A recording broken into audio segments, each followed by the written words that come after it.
Sejam muito bem-vindos a mais uma aula de exercícios. Hoje vamos fazer alguns exercícios sobre funções. Lembra, nas últimas aulas a gente começou a discutir ali a introdução sobre os nossos estudos sobre funções e hoje a gente vai fazer alguns exercícios para aplicar o que a gente tem estudado aí sobre o sistema cartesiano, a definição de função, o domínio, o contradomínio, a imagem de uma função. Vamos lá.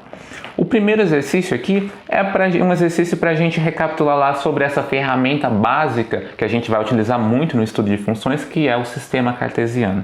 Então ele dá aqui para a gente, ó, os pares ordenados a menos 1,3 e menos 2,2b mais 1 representam o mesmo ponto P no plano cartesiano. Tá bom, então a gente tem um plano cartesiano e tem dois pontos lá, dois pares ordenados que representam o mesmo ponto nesse plano cartesiano. Tá bom. A. Determine os valores de A e B. Lembrando que na aula de exercício, durante a aula, se você quiser aí pausar o vídeo para tentar resolver antes que eu resolva aqui, pode ficar à vontade aí, que aí você vai vendo se você já está conseguindo fazer sozinho e depois você confere a resolução junto comigo, tá bom? Então, se quiser, já pausa antes de eu começar aqui o exercício. Bom, aqui o item A, ele pede, determine os valores de A e B. Ok, o que a gente sabe? A gente sabe que esses pares ordenados aqui, eles representam o mesmo ponto. Só que lembra lá da nossa aula qual que é a condição para dois pares ordenados representarem o mesmo ponto? A condição é que a primeira coordenada do primeiro par tem que ser igual à primeira coordenada do segundo par e a segunda coordenada do primeiro par tem que ser igual à segunda coordenada do segundo par. Então, para A menos 1, 3 e menos 2, 2b mais 1, representarem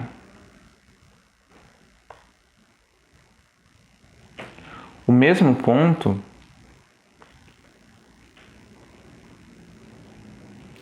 onde? No plano cartesiano,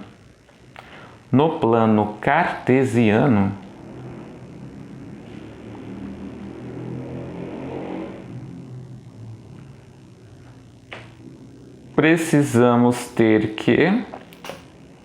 que a gente precisa ter? Um sistema de duas equaçõezinhas aqui. A menos 1 igual a menos 2, primeira coordenada igual a primeira coordenada, e 3 igual a 2b mais 1. Isso dá pra gente duas equaçõezinhas simples, que se a gente isolar aqui as incógnitas, o que a gente vai ter? A tem que ser igual a menos 1 e B tem que ser igual a 1, certo? Portanto, essa é a nossa resposta. A igual a menos 1 e B igual a 1. Por quê? Com esses valores, ali o nosso ponto A menos 1, 3 vai ser igual, na verdade, a menos 1, 3, que é menos 2, 3. E o segundo ponto ali, menos 2, 2b mais 1, vai ser menos 2, 2 vezes 1, mais 1, que é menos 2, 3. Então, de fato, eles são o mesmo par ordenado, representam o mesmo ponto. Agora, o item B. Escreva as coordenadas do ponto P. A gente acabou de ver, então, ali em cima, que as coordenadas do ponto P, na verdade, são isso daqui, menos 2 e 3. E o item C, para a gente fechar, represente o ponto P no plano cartesiano. Ok, vamos lá. Vamos desenhar aqui um plano cartesiano. O eixo X na horizontal, o eixo Y na vertical. E lembra lá qual que é a ordem? A primeira coordenada está no eixo X e a segunda coordenada está no eixo Y. É sempre nessa ordem. Não esqueça da ordem, porque se a gente inverter a ordem e os valores forem diferentes, a gente vai estar falando de pontos diferentes. Então aqui, o primeiro valor, né, na coordenada X é menos 2. Aqui está o menos 2. E o segundo valor é 3. Está aqui para cima, né? 1, 2, 3. Então o nosso ponto P, ele está aqui em cima. Ele sai aqui na coordenada menos 2 e a coordenada 3. Então esse aqui é o nosso ponto P representado no plano cartesiano, certo? Legal, né? Deu pra gente lembrar aqui quando que dois pares ordenados representam o mesmo ponto, quando as coordenadas são 2 a 2 aqui são iguais. E também que existe essa ordem para a gente escrever um ponto no plano cartesiano. A primeira coordenada é convencionalmente no eixo x e a segunda no eixo y. Certo? Aí o próximo exercício é o seguinte: o retângulo representado na figura tem lados medindo x e 2x. Ok? Ele dá um retângulo aqui mede x, o outro mede 2x. Expresse o perímetro P, a área A e a medida D da diagonal desse retângulo em função de x. Então é aquela história, se função é a relação entre grandezas, como que uma grandeza varia em relação à outra, aqui ele está falando o seguinte: eu te dou essas duas grandezas, que são os lados, o tamanho dos lados desse retângulo, e eu quero saber essas outras grandezas, o perímetro, a área e a diagonal. Ok, então a gente precisa pensar, o que é o perímetro? O perímetro é a soma do comprimento de todos os lados desse retângulo, certo? Então, o perímetro P, na verdade, vai ser o quê? Vai ser eu pegar a soma de todos os lados. Então, eu tenho aqui x, eu tenho dois lados medindo x, então 2 vezes x, mais 2 vezes 2x. Isso vai dar para a gente quanto? 2x mais 4x, 6x. Esse é o perímetro P. Note que o perímetro virou uma função do comprimento dos lados. Se eu tenho o comprimento dos lados, o perímetro vai estar diretamente associado com isso. Se eu falar que x vale 10 centímetros, então o perímetro vai ser 10 vezes 6, 60 centímetros. Agora, a área A. Como que é a área de um retângulo mesmo? Base vezes altura, né? Então, se a gente tomar aqui 2x como sendo a base, 2x, e a altura é x, a gente vai ter que a área é expressa dessa forma, 2x ao quadrado. Novamente, uma função do comprimento x do lado desse retângulo. Se eu falar para você, olha, o comprimento x é 5 centímetros. Então, você vai colocar aqui, então a área vai ser 2 vezes 5 ao quadrado, que é 50 centímetros quadrados. E por fim, ele quer saber a medida da diagonal. E agora, como é que a gente calcula a medida da diagonal? A gente vai precisar da ajuda do nosso querido matemático Pitágoras, né? Ô Pitágoras, ajuda a gente aqui. Por quê? Porque aqui eu tenho um triângulo, retângulo, e ele quer saber essa medida D aqui. Ora, Pitágoras vai falar pra gente o seguinte. Pitágoras vai falar que D ao quadrado, D é a hipotenusa, né? Nada mais é do que um cateto ao quadrado mais o outro cateto ao quadrado. Então, D ao quadrado vai ser x ao quadrado mais 4x ao quadrado, dão 5x ao quadrado. Então, D vai ser a raiz, aqui o caso positivo, porque como a gente está falando de um comprimento, essa expressão algébrica aqui, algebricamente ela poderia ser mais ou menos a raiz. Mas como a gente está falando de um comprimento, ela vai ser positiva aqui. Então aqui D é positivo. Então a gente pode concluir que D é a raiz positiva aqui de 5x ao quadrado, que é x raiz de 5. E aqui eu posso tirar o x ao quadrado de dentro da raiz sem me preocupar com o sinal, porque x também é um comprimento. Então x eu sei que ele é positivo. Então aqui a gente encontrou a nossa expressão. Vamos reescrever aqui embaixo, só para ficar mais limpo. D é igual a x raiz de 5. Ok, então a gente encontrou as três funções que ele queria. A função que dá para a gente o valor do perímetro desse retângulo, a função que dá para a gente a área e a função que dá para a gente o comprimento, a medida da diagonal desse retângulo. Tudo isso em função da medida do lado x desse retângulo. Certo? Legal. Então vamos para a próxima. Vai tentando fazer aí. Pausa o vídeo e tenta fazer antes de mim. A próxima é da UFG, Universidade Federal de Goiás. Um padeiro fabrica 300 pães por hora. Olha que produtivo esse padeiro. Considerando esse dado pede-se a lei que representa o número de pães fabricados, P, em função do tempo, T. Bom, vamos interpretar, porque isso está escrito bem no enunciado. Um padeiro fabrica 300 pães por hora. Qual que é a lei que representa o número de pães fabricados em função do tempo? T vai ser em uma hora. Vamos supor que aqui o T está em horas, né? Ele não falou pra gente, mas vamos supor que o tempo aqui T está em horas. Em uma hora, quantos pães ele fabrica?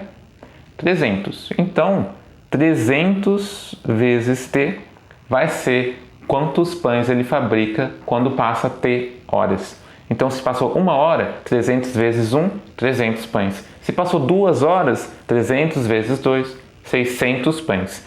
Se passar meia hora, 300 vezes meio, 150 pães. Então, essa é a proporção que vai falar pra gente exatamente quantos pães o padeiro fabrica em um tempo T. Então, essa aqui vai ser a lei de formação dessa nossa função. Perceba, novamente, é a função que está relacionando o tempo que passa, o tempo disponível para fabricar pão e a quantidade de pães efetivamente produzida. Aí a questão B pergunta, quantos pães são fabricados em 3 horas e 30 minutos? Uma vez que a gente tem a lei de formação, qualquer tempo T que você me der, eu vou te dar a resposta, eu consigo te dar a resposta de quantos pães vão ser fabricados, podem ser fabricados nesse tempo T, nessa quantidade de tempo T. Basta eu aplicar essa lei de formação que a gente viu no item A. Então, se a gente tem 3 horas e 30 minutos, 3 horas e 30 minutos, isso aqui é T igual a 3,5, né? 3 horas e meia. Então, nesse caso, P é igual a 300 vezes 3,5, que é igual a 900 mais 150, 1050 pães. Então, em 3 horas e meia, esse nosso amigo padeiro aqui, ele consegue fabricar 1050 pães. É muito pão. Legalzinho o exercício? Simples, né? Vamos para o quarto. O quarto exercício é o seguinte. Dado um conjunto A igual a menos 2, menos 1, 0 e 1, conjunto desses 4 números, determine o conjunto imagem da função f de A em R quando f for definida por... Aqui é interessante, ele falou pra gente, ele deu pra gente o domínio que ele quer usar, e em cada item ele dá uma função, e para cada uma dessas funções, considerando esse mesmo domínio A, ele quer saber quem que é o conjunto imagem. Lembra quem que é o conjunto imagem? A gente viu na aula passada. A imagem da f é o conjunto, nesse caso aqui, como o domínio é A, é o conjunto de todo o y pertencente aos reais, que é o contradomínio, tal que y é igual a f de x para algum x pertencente a A. Né? Todo número que, né, lembra do diagrama de Venn? Todo número que tem uma seta chegando nele, uma seta apontando para ele, ou seja, ele é a imagem de alguém que saiu ali do domínio dessa função. Então, se a gente pensar aqui, nessa função f de x igual a x ao cubo, quem que é a imagem de f de x? A imagem de f nada mais vai ser do que eu pegar todos os elementos que estão ali no domínio e fazer a imagem deles pela f de x. Então, assim, tem lá um menos 2, eu posso fazer menos 2 ao cubo, menos 1 ao cubo, 0 ao cubo e 1 ao cubo. Isso aqui é a mesma coisa que esse conjunto aqui. Menos 8, que é o menos 2 ao cubo, menos 1, 0 e 1. Então, essa é a imagem da função f saindo do conjunto A, quando a gente considera f igual a x ao cubo. Agora, AB, a imagem de f vai ser o quê?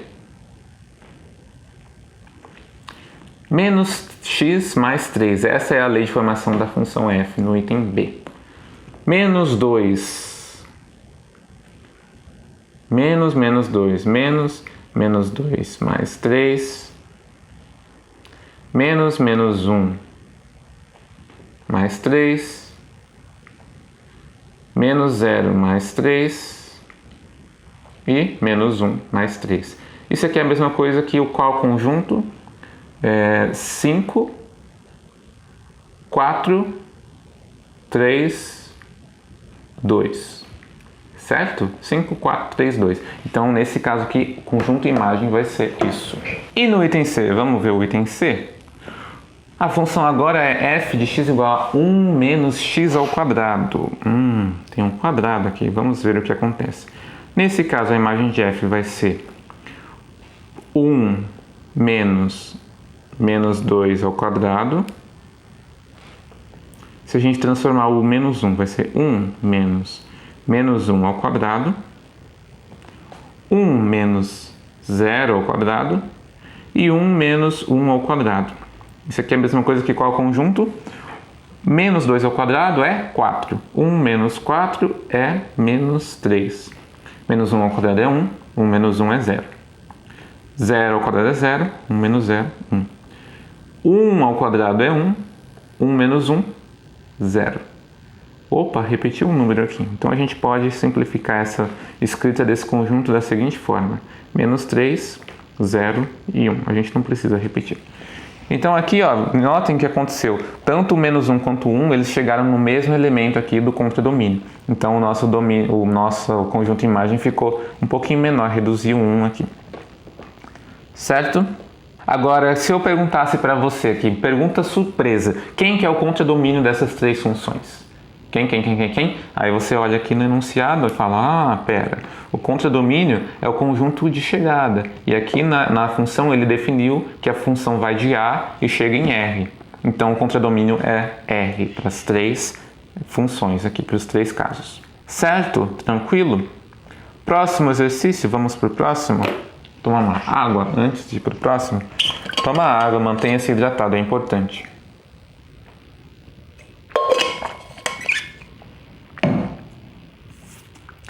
Aqui a gente tem aquela questão lá de estudar o domínio de funções, ver qual que são todos os valores reais para os quais essa função vai estar definida, para os quais o domínio pode estar ali definido. Então, ó, estude o domínio das seguintes funções. Ele deu ali primeiro, f de x igual a 4x mais 5. Como que a gente pode resolver isso aqui? Olha, 4x menos 5 está definido para todo x real. X real. Portanto, o domínio dessa função f é igual ao conjunto de todos os números reais, o conjunto dos reais. Certo? Não tem segredo aqui. Eu consigo multiplicar qualquer número real, multiplicar por 4 e subtrair 5 disso. Agora, se a gente pensar aqui, 3 dividido por x² menos 1, isso aqui está definido para quem? Desde que, vamos mudar aqui, está bem definido desde que o quê? A gente precisa garantir que o denominador é diferente de 0, porque a gente não sabe fazer divisão por 0. Desde que x² menos 1 seja diferente de 0. O que acontece se e só se x é diferente de menos 1 e x é diferente de 1? Porque se x for 1 ou x for menos 1, x² menos 1 vai ser exatamente igual a 0. Então, essa expressão aqui, 3 sobre x² menos 1, ela está definida para todo número x real, menos o 1 e o menos 1. Então, aqui, o domínio dessa função é igual ao o conjunto dos reais, menos o conjunto que tem ali o menos 1 e 1. Todos os números reais, exceto menos 1 e 1. Esse é o domínio dessa função. Sem ser esses dois valores aqui, essa função aqui está bem definida para todos os outros números reais. E aí o item C, temos lá raiz de 1 menos 2x. Raiz de 1 menos 2x está bem definida.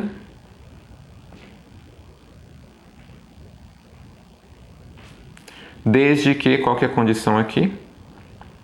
O que a gente não sabe calcular dentro dos números reais? A gente não sabe calcular a raiz de número real negativo. Então, a gente precisa que 1 menos 2x seja não negativo, ou seja, maior ou igual que zero. E o que é a mesma coisa que a gente pedir que x seja menor ou igual que meio, né? É a mesma coisa. Portanto, essa função aqui ela está bem definida para todo valor de x que seja menor ou igual que meio. Então, o domínio de f é o conjunto de todo x real, tal que x é menor ou igual que meio. O que a gente também pode escrever naquela notação de intervalo da seguinte forma: intervalo menos infinito, meio. Fechado aqui no meio, porque x pode ser igual a meio. Certo? Então, esse é o intervalo no qual essa função está definida. Na verdade, é o maior intervalo no qual essa função está definida. Do meio para frente, qualquer coisa ali para frente maior do que meio, essa função aqui não vai estar bem definida, portanto, não pode estar dentro do domínio. Certo? Legal, né? Agora, então, vamos para a última questão da nossa aula de exercícios de hoje, que é uma questão da VUNESP, São Paulo. O desenvolvimento, olha, enunciado grande, vamos ler com atenção. O desenvolvimento da gestação de uma determinada criança que nasceu com 40 semanas, 50,6 centímetros de altura e com 3.446 gramas de massa foi modelado a partir da 20ª semana, aproximadamente, pelas funções matemáticas h de t, deu a expressão aqui pra gente, e p de t, onde t representa o tempo em semanas, t é maior ou igual que 20, por quê? Porque a gente falou aqui, ó, a partir da 20ª semana que ele começou a modelar matematicamente isso. H de t é a altura em centímetro e P de t é a massa em grama dessa criança. Admitindo o modelo matemático, determine quantos gramas tinha o feto quando sua altura era 35,6 centímetros. Ok, então a gente tem essa seguinte situação. Tem lá o bebezinho lá na gestação, na barriga da mãe. A partir da 20ª semana, a gente tem essa altura do bebê dada por essa expressão aqui, h de t, e o peso do bebê vai ser dado por essa expressão aqui, por essa função p de t. E aí ele fala pra gente, quando o feto tinha essa altura aqui de 35,6 centímetros, qual que era o peso dele? Bom, primeiro a gente precisa saber em qual momento que o feto tinha essa altura. Em qual momento o bebezinho lá dentro tinha 35,6 centímetros. Então, ó, queremos saber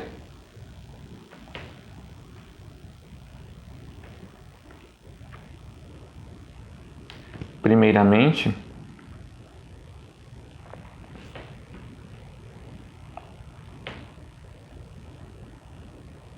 o momento t, né, o tempo t, em que h de t é igual a 35,6 centímetros. Né? Porque ele quer saber qual que era o peso naquele momento. Qual momento? O momento que ele tinha essa altura de 35,6 centímetros. Só que a gente precisa do valor de t explicitamente para conseguir aplicar ali na função p de t. Então, h de t é igual a 1,5t menos 9,4. Quando que isso aqui era 35,6? Quando 1,5t era igual a 45. O que implica que t era igual a 30. Portanto, o feto tinha 35,6 centímetros de altura na 30ª semana.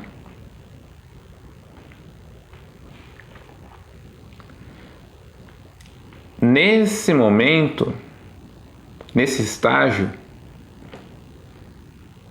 da gestação,